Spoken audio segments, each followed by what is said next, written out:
I've always said that it's kind of a badge of honor that Gould has a polarizing effect on people. There's was a film by the American actor and director and writer Ethan Hawke about the piano teacher. Well, he was a performer, and then he decided to leave the stage and focus on being a pedagogue. Seymour Bernstein, and uh, and the excerpts of him slagging Glenn Gould have become kind of bestsellers on YouTube. Like they have massive numbers of hits because the more sort of visceral his disdain for Gould, the more people are fascinated and want to hear Gould to see what all the fuss is all about. So I always say that I mean, Gould's own credo was, if we're going to play music that has been played literally thousands and thousands of times, studied by every student, we only have one justification, and that is to find a way to do it differently. And I don't think that he necessarily meant that one had to be radically different, as he always was, or at least often was, but to find something that would impart your own individual stamp and your perspective and ideas. That would, I think that unlike the sort of prevailing attitude that sort of came with the sort of the mythology around Arturo Toscanini in the mid 20th century, fidelity to the text as written, that there is new room for people to bring individual perspectives and be a little freer with their interpretations too. So perhaps the pendulum is swinging back a little more in the direction of Furtwängler, let's say, than because that kind of approach to fidelity is, I think, a bit of a straitjacket at a certain point. Well, I mean, you have to work with living composers to understand that the score is the beginning point and not the ending point of an interpretation. I mean, when I play with Thomas Adès conducting his In 7 Days concerto or piano symphony, uh, the score is so meticulous and almost mathematical. Everything revolves around the number 7. It's about, the book of Genesis, the birth of the world through the Bible. And it's amazing that the metronome markings are like 77 and, 154, I guess, and something in between those, 115 point, whatever it is. It's all it's septuplets, it's all deviations. It's like you start to play it and you're like, oh my God, I've become a slave of this piece, but it's a magnificent piece. One of the hardest things I think I've ever played. But when I played it with Tom, it was actually quite easy because we didn't follow almost any of his markings. I mean, some of them, of course, but it was so free and the tempos were so different and it was so rhapsodic. It's it was same with John Adams, one Yep. and Georgi Kurtak to a degree as well. The performer has to have an experience of that or to write music him or herself. And then you understand how impossible it is to place a mezzo forte and a crescendo and a hairpin and this legato and is it an Yes. allegretto or allegretto vivace or is it a allegro? Is it a quasi this or quasi that? Right. How are we going to find the right symbols for how we feel? But also, do you really think that Bach would play the Goldberg variations twice the same on 2 consecutive evenings? I don't think so. So in that sense, it's a self-defeating argument, but I think a very and sadly a little bit leading, the course of the late 20th century. This idea that the performer was supposed to be the humble servant of the music, and people sort of self-congratulating themselves on being so humble about the whole endeavor.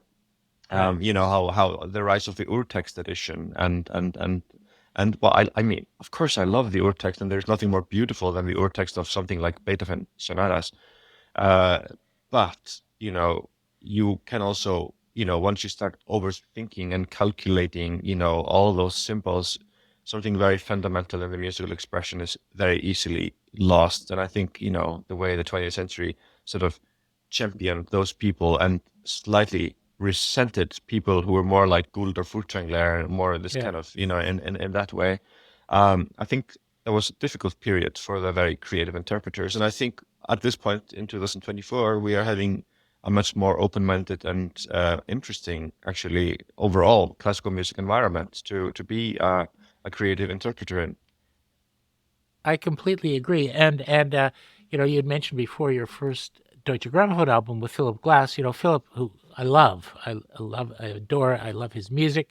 And he was one of our prize winners. And when he received the prize, he said, you know, I'm very sad that Glenn Gould never played any of my music, and I only wish I could have, you know, had the chance. And people say, well, why? You know, he would take such liberties with it, with the music. And Philip said, uh, if you have someone with a mind like that, I would welcome him as a partner and a collaborator. Whatever he would want to do, whatever ideas he would want to bring, whatever changes he would want to make, would be perfectly fine by me.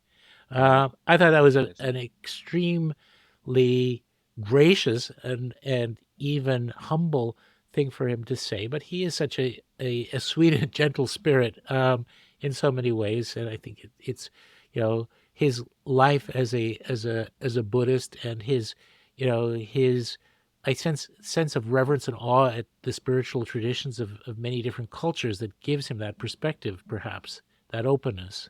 It's beautiful. I mean, it's very gentle of him. I mean, those words are so nice. Of course, if Gould had played his music, Gould wouldn't have cared one bit what he would have said. He would have anyway That's taken true. that That's true. liberty. I mean, what wasn't there a story when he recorded the Canadian album, and I think there were some composers on that album who hardly recognized their own music, and Gould, I think, said something like, "Well, you certainly don't understand what you've written." I'm sort of quoting this a little bit, inaccurately, I'm Yeah. sure, but that was the message, and that stayed with me. When I played Philip's music, and I played actually extremely differently on my album than any of the markings in the score. I did a bit of a Gouldian approach there, and I Hmm. don't follow a single metronome marking, and I don't follow a single dynamic marking, and God forgive me, or Philip forgive me. But Philip actually did forgive me. He said to me with Etude number 6, which I play sort of prestissimo or presto, Yes. but I mean about double if not triple tempo that he that he wrote. He said to me, he was a bit puzzled when I played it for him first in 2013 or 14. But he said to me, somebody should probably give you a speeding ticket for that. But that's not gonna be me. And I thought it was such a nice way of putting it. Like he Um, didn't really agree with it, but he also didn't want to change it. And I right. thought I thought it was kind of wonderful. That is great, and it's actually a beautiful, beautiful album, and it does reveal certain things. I've always felt that, especially later in his life and career. I mean, he's, first of all, such a prolific composer. He really has created a gigantic body, but he's become quite a romantic, to my way of thinking, in his later years. And I see this incredible fusion between the, you know, building structures on repetitive figures with now, you know, beautifully long melodic lines, and, you know, very rich emotional, you know, expressions, and different approaches towards his harmonies. So it's amazing to see how someone like that evolves over the course of a career. Yeah, I agree. He's a post-romantic composer at this point. Yeah. When you when you first approach learning a new piece of music, and, you know, there are pieces that you will be very familiar with because you know, have a rich history of, you know, attending concerts when you were in New York and hearing lots of, you know, standard repertoire, no doubt, and the recordings.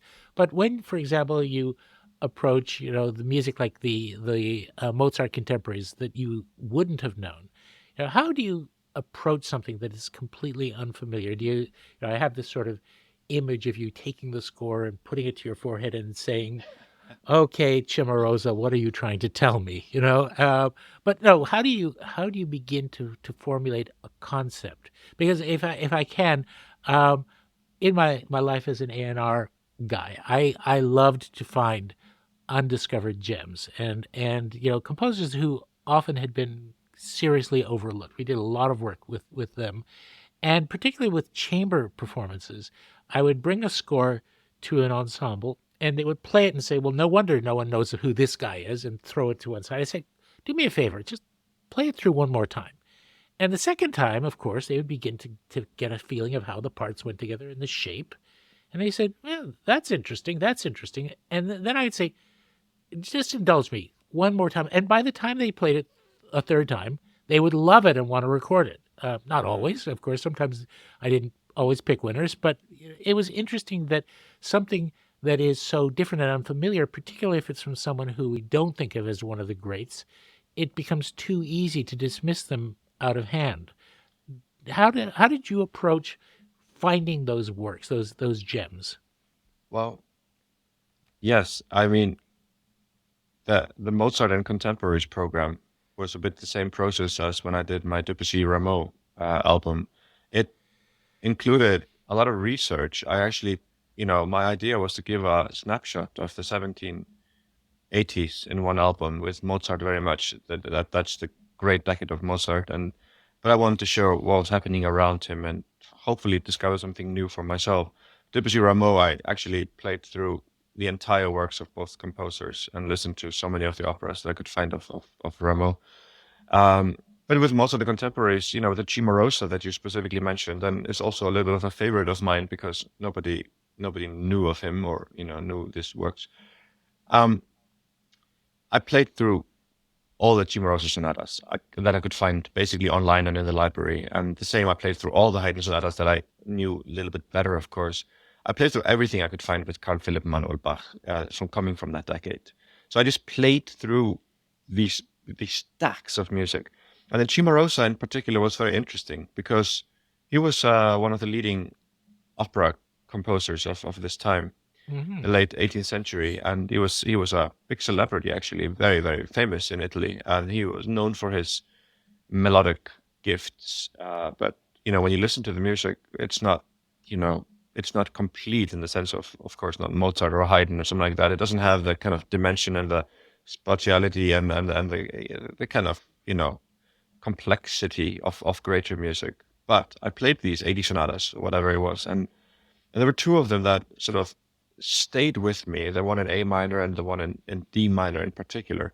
But if you would actually look at the scores that I was reading from and compare it with the recording, they are so far away. I mean, the Uh-huh. scores are almost like skeleton because the way he wrote it was so simple and almost elementary from a keyboard perspective. It's just a melody and this da da da da da da, this kind of very automatic and rather dull, I have to say, Yep. accompaniment. And there was no secondary line, there was no polyphony, there was nothing to sort of spice it up a little bit.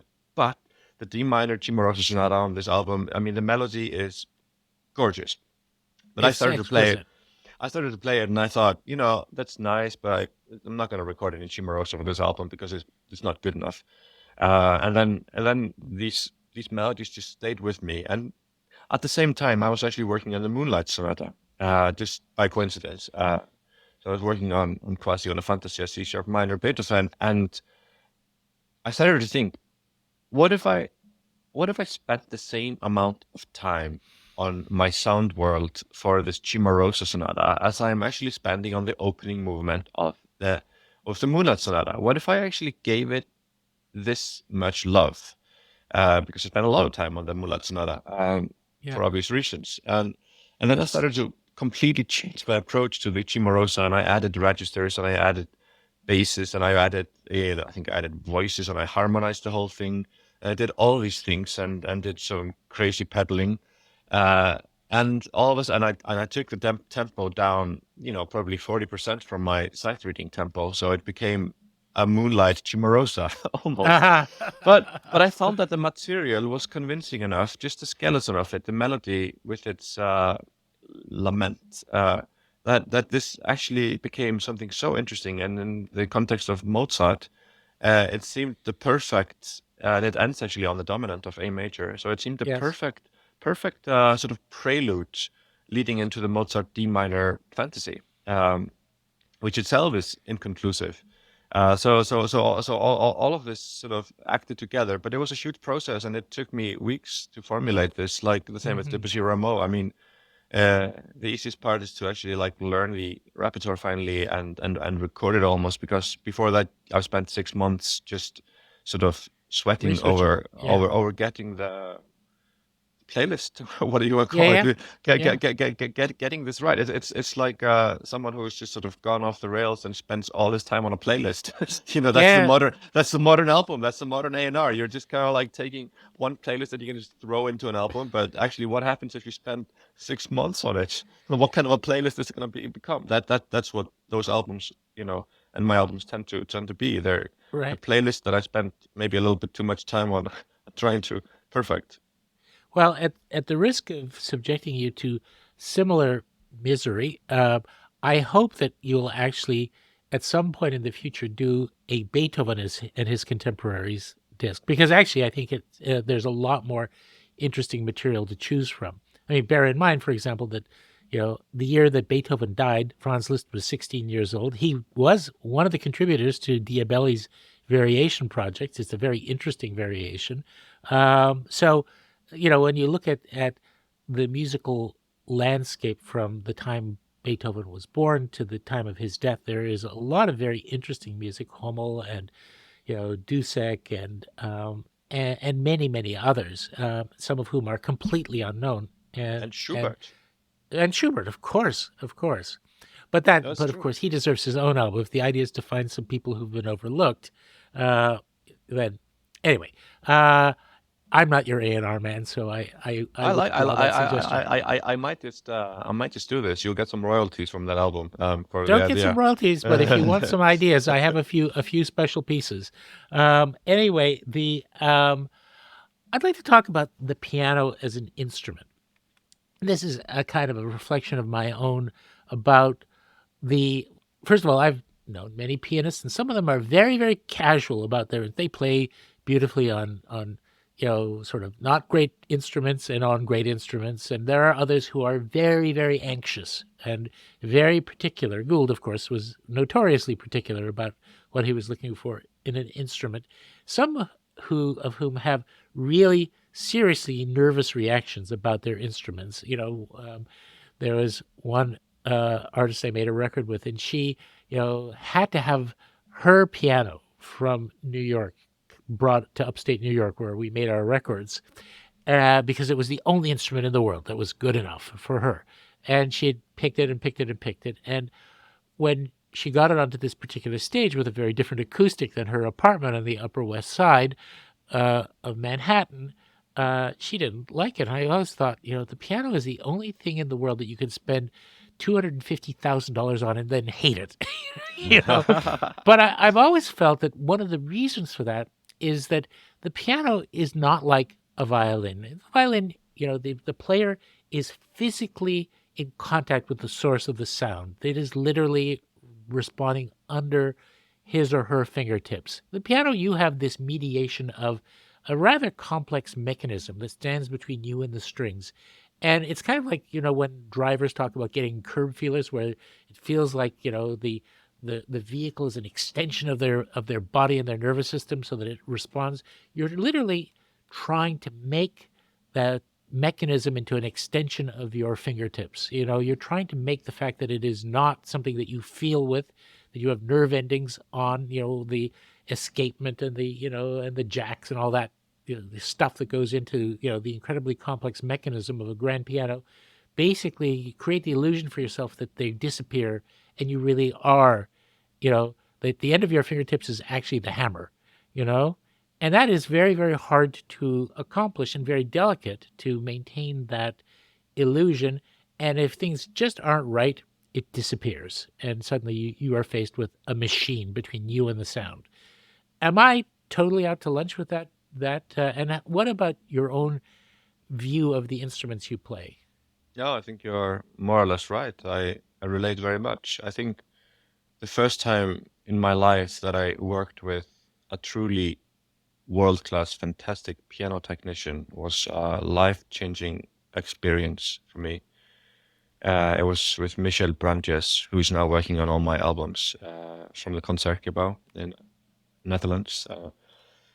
I remember when I first met him and he was trying out the piano, he was playing excerpts himself from Rachmaninoff's Third Concerto, and he was playing Scriabin preludes, and he was testing out colors, and um, it's an amazing it was an amazing revelation. I was 27 at the time, so I'd had the first 27 years of my life playing the piano so much without ever having that experience of someone who can Uh-huh.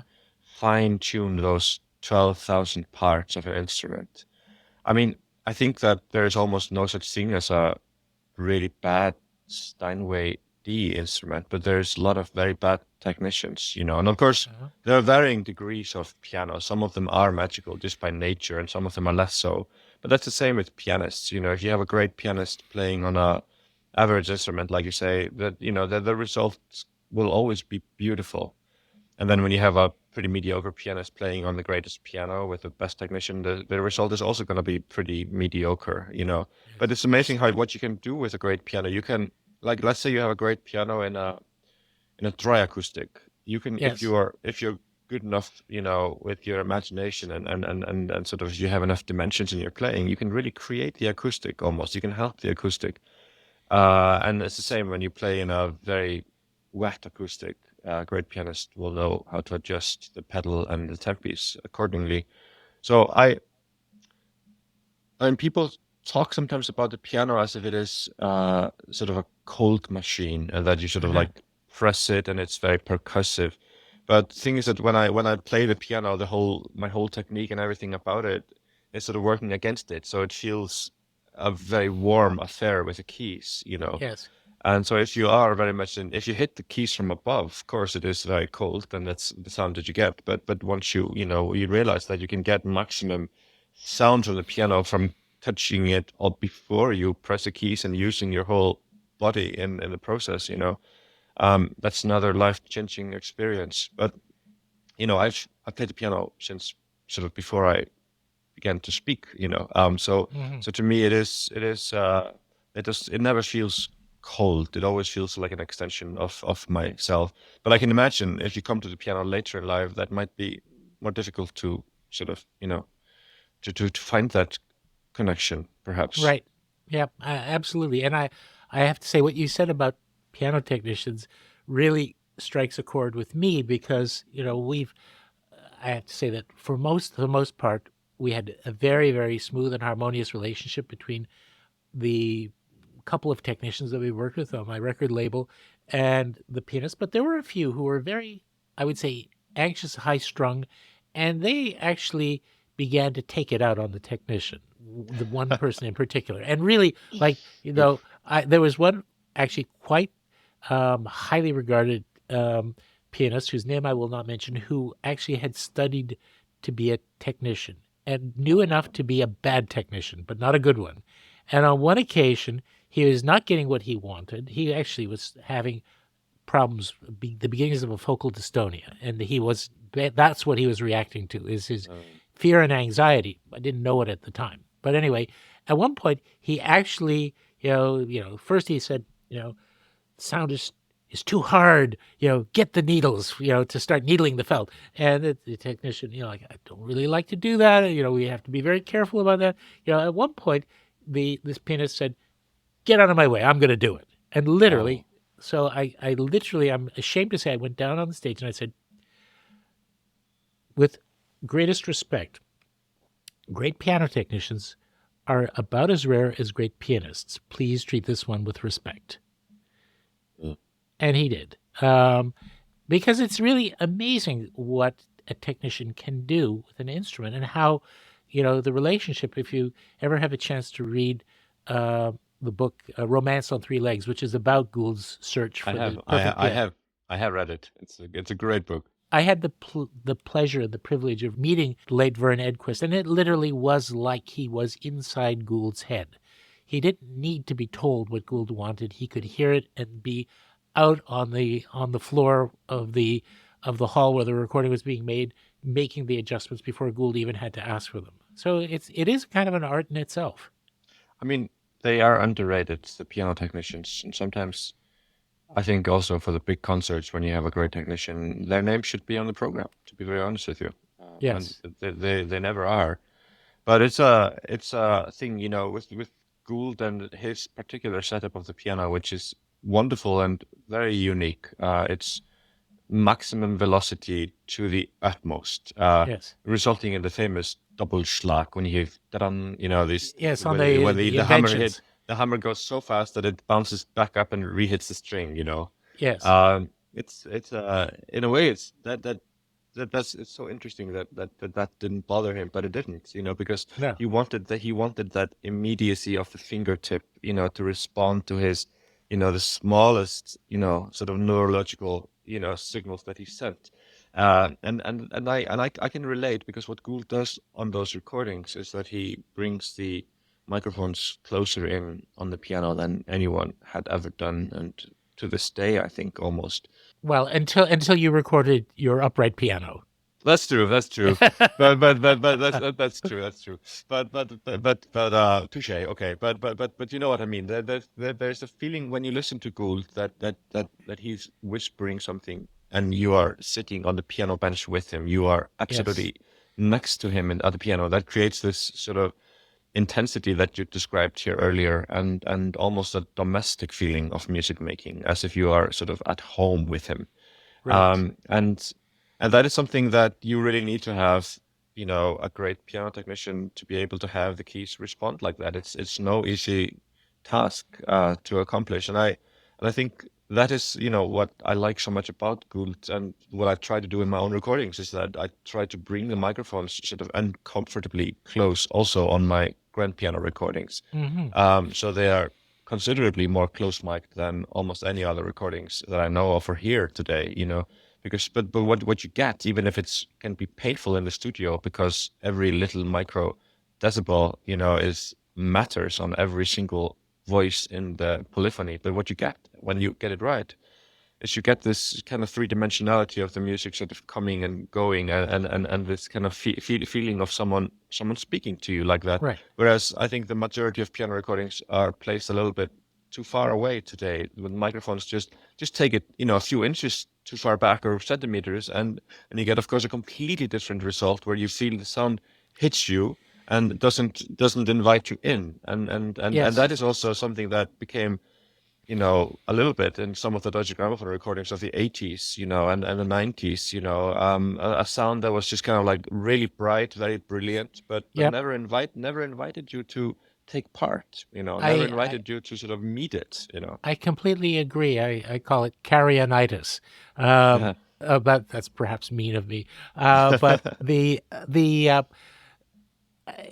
that actually probably also reflects a lack of appreciation of the inherent differences between the concert experience and the recorded medium, which, of course, I think you have shown an enormous sensitivity to. I mean, you are, of course, a great concert artist, but you are, I think, someone who really has grasped the potential of the recording medium to be a distinct art unto itself. How do you approach the two as distinct experiences, as distinct things to prepare for?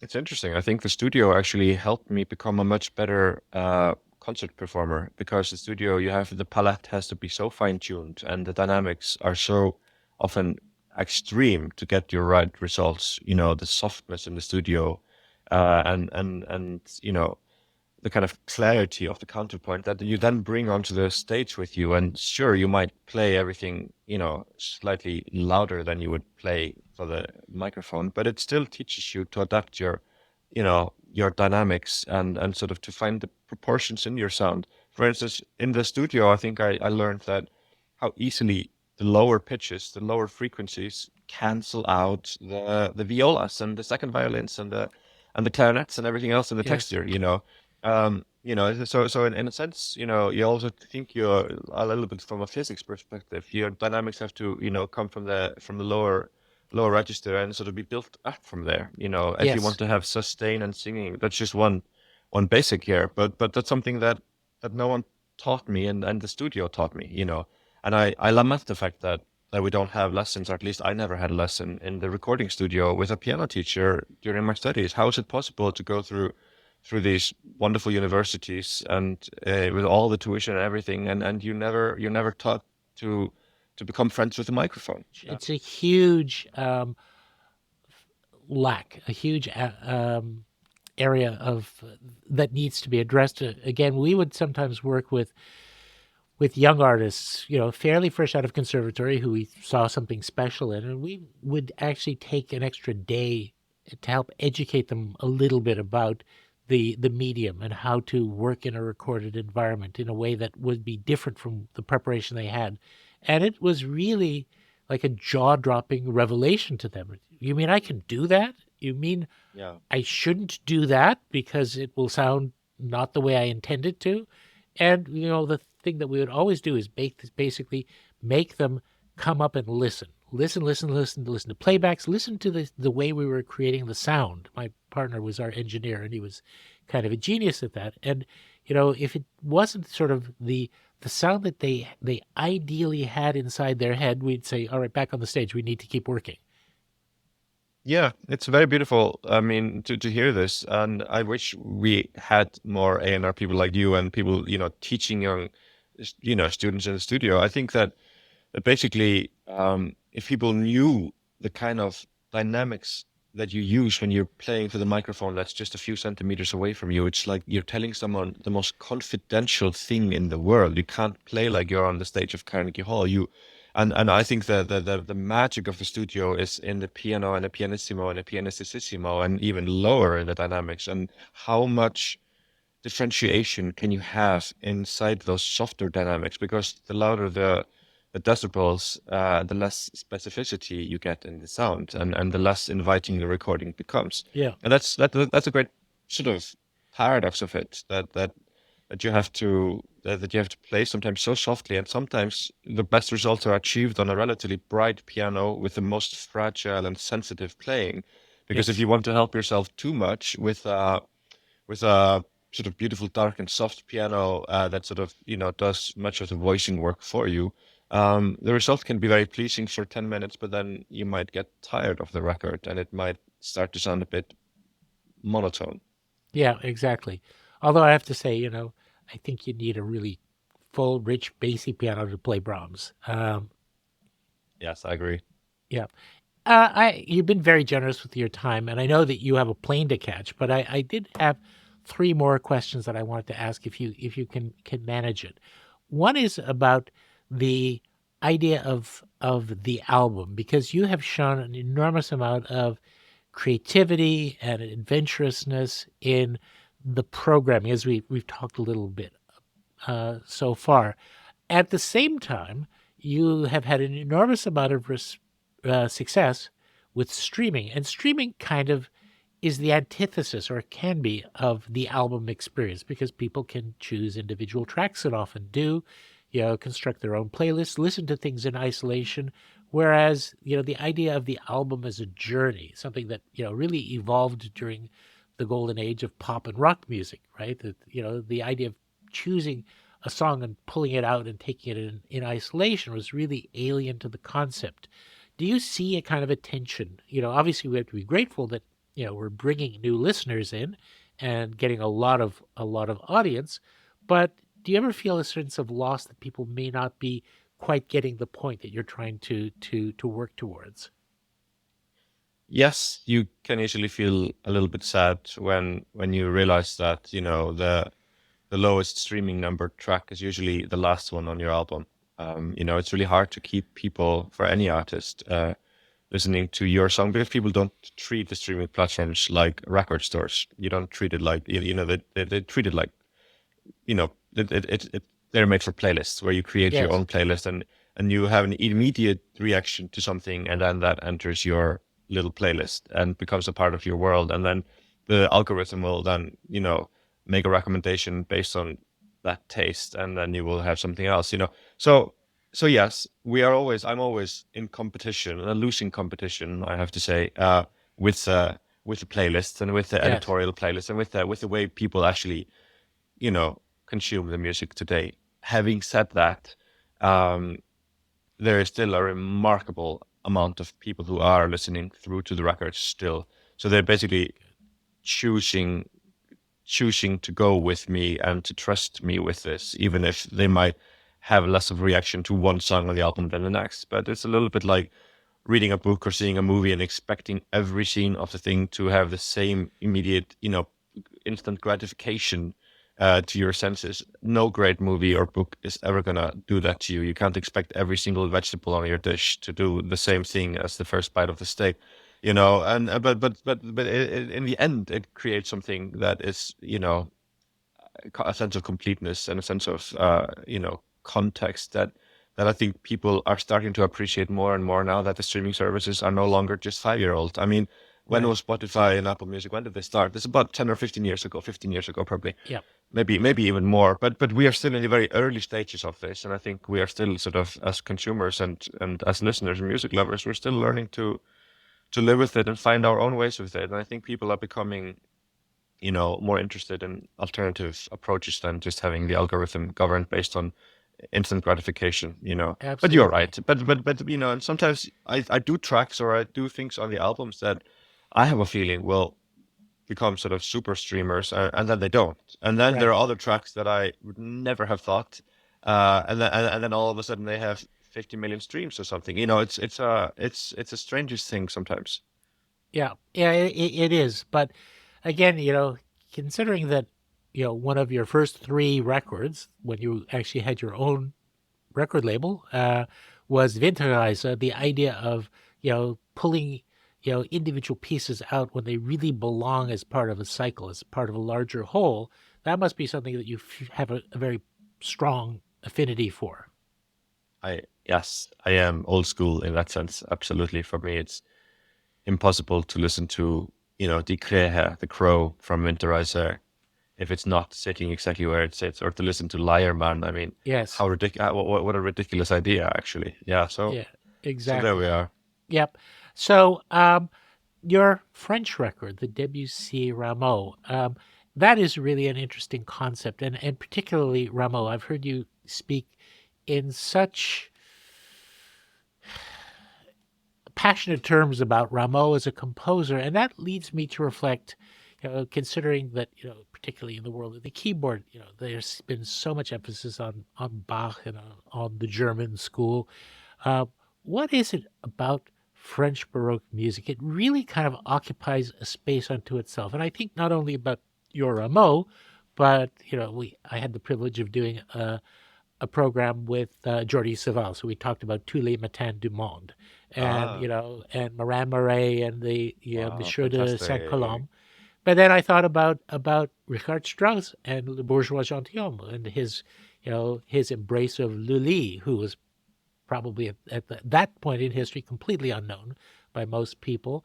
There is something that is really distinctive about the French Baroque, and obviously some of the towering figures in it. Couperin, we should mention as well.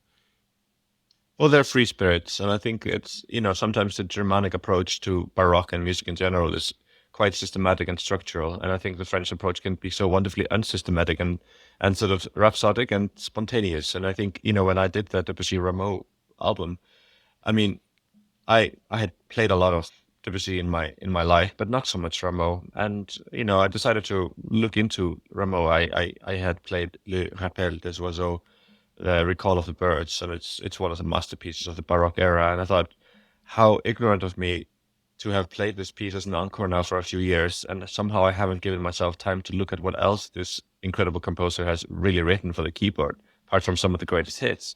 So I just again went through all that I could find with Rameau, and the more Rameau I played, the more I started to think about Debussy, and I thought Rameau was the visionary and the futuristic one, and Debussy to me was always the Baroque composer, because I think in a way we think of Debussy and we think very much about the harmonic inventions and the sort of the basics that you will find in the short text about him in the history books, but people forget the fact that Debussy was a fanatic when it came to the French Baroque, and he loved Yes. Rameau more than any other composer. And when he won, what was it, Prix de Rome, he wasn't studying the music of Verdi or looking at what Puccini was doing, something like that. He was studying Palestrina. So in a sense, underlying in Debussy's music, so much of his, when you have these harmonic inventions, is actually very often a Baroque structure. He's often Yes. sort of like laying a very structural foundation to his then incredibly fantastic flights of fantasy when it comes to the harmonies and the textures and the instrumentation and everything else that makes him what he is. With Rameau, and Debussy, I found the same thing, that you never know what is, you can never predict what's around the next corner. You really don't know where the music is going, and they love to make sure that this stays that way. They love to make sure that they are absolutely unpredictable, a little bit like having a good, French meal with a French person. It's never entirely predictable where the conversation is going. And yeah, so in that sense, that was my goal. I wanted to show that how anachronistic in a way both composers were. And Yes. Debussy, who was a famously thorny critic at a certain period in his life, writing about concerts, and I'm very glad he did not review my concerts, because he was the toughest. I mean, the most horrible critic. It Yes. would destroy you. And he was like the only person in the history that I think I know who really didn't like Johann Sebastian Bach, for instance. Right. But Debussy loved Rameau more than anything else. And a very famous uh, review from, what is it, 1903 or 1905 or something like that, when he heard Castor and Pollux at the opera, or an excerpt from it, or an act from it or something. He wrote that Rameau's music is so wonderful, and he had a long list of beautiful Right. adjectives. And then he said that he seems to be our contemporary. And I just wanted to actually put them in the same room, and have a dialogue, and see if I could find a way to have people almost question who is who. Because when I was playing through the Rameau pieces, certainly the more progressive of them, I just kept thinking, how is this written in the 50s or 40s? I mean, how, and this sense of program music, and the sense of evocative titles, and everything else that I think Rameau was so ahead of his time with, that you really Yes. see then coming with Schumann and those guys in the early 19th century. But I wanted to really, give emphasis to Rameau, because I think he deserves a much bigger role on the concert stages today than he currently has. I mean, a much bigger Yes. role. It's amazing how rarely you see him programmed, and if he's programmed, it's usually the same 5 pieces. Yeah, and there is a spiritual quality in this music that I think people tend to overlook. It's really quite interesting, but very different from, the perhaps it's a Catholicism versus Lutheranism kind of contrast. But yeah, I feel it very intensely, and it's also very interesting because I think, again, back to an observation of Gould's, is that the greatest music is the music that stands outside of time, outside of any one period, that isn't of its moment but of all times.